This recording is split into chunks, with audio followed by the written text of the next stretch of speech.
সবার মধ্যে তো ফেব্রুয়ারির প্রথমার্ধে নির্বাচন নিয়ে সবাই আগ্রহ ভরে অপেক্ষা করছে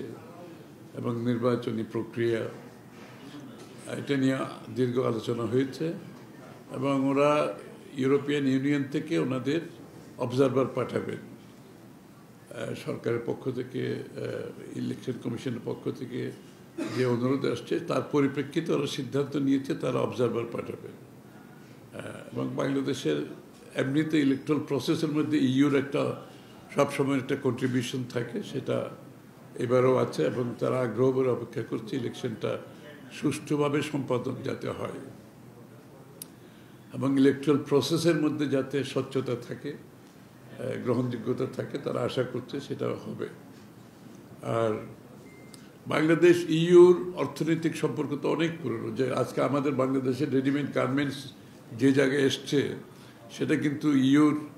এই যে market access duty free market অ্যাক্সেসের কারণে এসছে, সেটা তারা অব্যাহত রাখতে চায়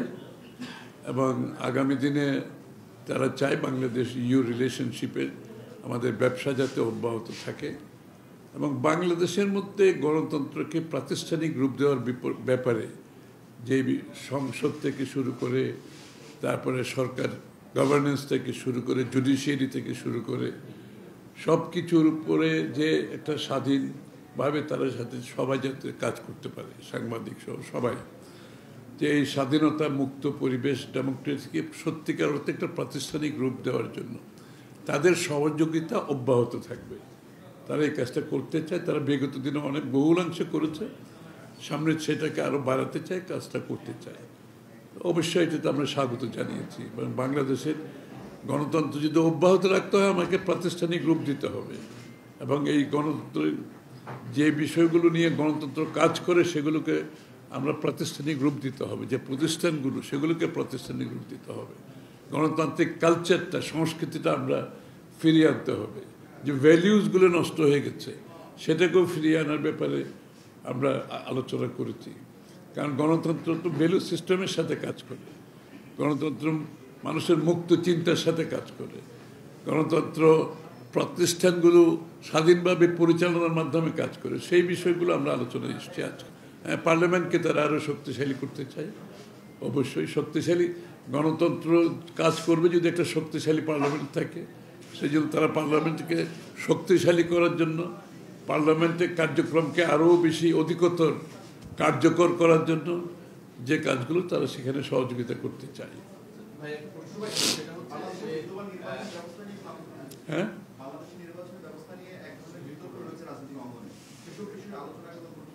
না বিতর্ক তো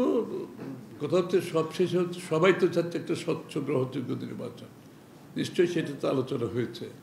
এবং দিনের শেষে আমাদের আরপিওগুলো যেগুলো আছে এগুলো যেগুলো বিতর্কিত বিগত আমলে ছিল এগুলো তো পরিবর্তন হচ্ছে, এটা কার্যক্রম চলছে। নির্বাচন কমিশনকে যে বিষয়টা গুরুত্বের সাথে আলোচনা হয়েছে যে নির্বাচন যেহেতু এখন আমাদের সামনে চলে আসছে, সুতরাং আমরা 3 মাসের জন্য অপেক্ষা না করে 3 মাসের আগে সমস্ত দায়িত্ব নির্বাচন কমিশনের নিয়ন্ত্রণে যেটা থাকে সেটাকে আমরা যে আলোচনায় এসছে সেটা এখন থেকে হওয়া উচিত, কারণ একবার বিতর্কিত হয়ে গেলে সেটা সমস্যা হয়। এই জন্য এখন থেকে সরকারের যে সিদ্ধান্তগুলো আসছে, যে কোনো সিদ্ধান্ত আসছে, সেটা যে সিদ্ধান্তগুলো নির্বাচনকে প্রভাবিত করতে পারে, নির্বাচনকে নিয়ে জড়িত, সেই বিষয়গুলো এখন থেকে নির্বাচন কমিশনের অবগত থাকা উচিত এবং নির্বাচন কমিশনের একটা ভূমিকা থাকা উচিত, এই বিষয়টা আলোচনা হয়েছে। এখানে তো নালিশের ব্যাপার না, বাংলাদেশে কি হবে সেটা বাংলাদেশের জনগণের কাছে নিয়ে যেতে হবে, সোজা কথা। আমি এটা নিয়ে আর কোনো রাজনৈতিক দলকে কোনো দেশের মানুষ দায়িত্ব দেয় নাই কোনটা হবে কোনটা হবে না। আপনি জনগণের কাছে যান, আপনার যদি কোনো ম্যান্ডেট নেওয়ার থাকে আগামী নির্বাচনে অংশগ্রহণ করেন, জনগণের কাছে যান, জনগণ সিদ্ধান্ত দেবে। এগুলো নিয়ে তো এখানে তো কোনো কূটনীতিকের সিদ্ধান্ত না, কোনো রাজনৈতিক দলেরও সিদ্ধান্ত না, এই সিদ্ধান্ত জনগণের। আপনি যদি গণতন্ত্রে বিশ্বাস করেন জনগণের কাছে যান, জনগণের ম্যান্ডেট নিয়ে আপনার যা ইচ্ছা সেটা পাস করেন পার্লামেন্ট।